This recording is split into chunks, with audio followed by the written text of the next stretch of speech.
એક મોટી ખબરથી। જી હા, જીપીએસસીને વધુ એક છબરડો સામે આવી રહ્યો છે। એક મોટી ખબર હાલમાં સામે આવી રહી છે।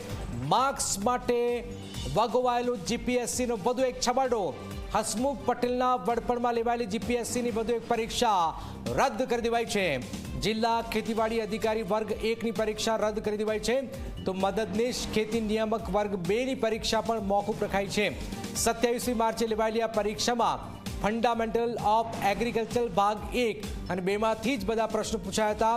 એટલે કે જીપીએસસીએ જે મહાશયને પેપર તૈયાર કરવા માટે આપ્યું હતું, એ મહાશયે ફંડામેન્ટલ ઓફ એગ્રીકલ્ચર ભાગ 1 અને 2માંથી જ બધા પ્રશ્નો પૂછી લીધા, જેના કારણે વિદ્યાર્થીઓએ ધારદાર રજૂઆત કરી અને પરીક્ષા રદ કરવાની માગણી કરી। છેવટે તપાસમાં સત્ય બહાર આવતા જ હસમુખ પટેલને પણ આ પરીક્ષા રદ કરવાની ફરજ પડી છે। આ મોટી ખબર ઝી 24 કલાક પર જીપીએસસીની વધુ એક પરીક્ષા રદ કરી દેવામાં આવી છે। વારંવાર પરીક્ષા લઈને વિવાદો સામે આવી રહ્યા છે। જીપીએસસી વધુ એક પરીક્ષા રદ કરી છે, જેમાં ઉમેદવારોને એક સરખી તક મળે તે હેતુથી આ પરીક્ષા રદ કરાઈ છે। મદદનીશ ખેતી નિયામકની પરીક્ષા મુલતવી રખાઈ છે અને ગુજરાત જાહેર સેવા આયોગ દ્વારા નોટિફિકેશન પણ આનું જાહેર કરાશે આવનારા સમયમાં।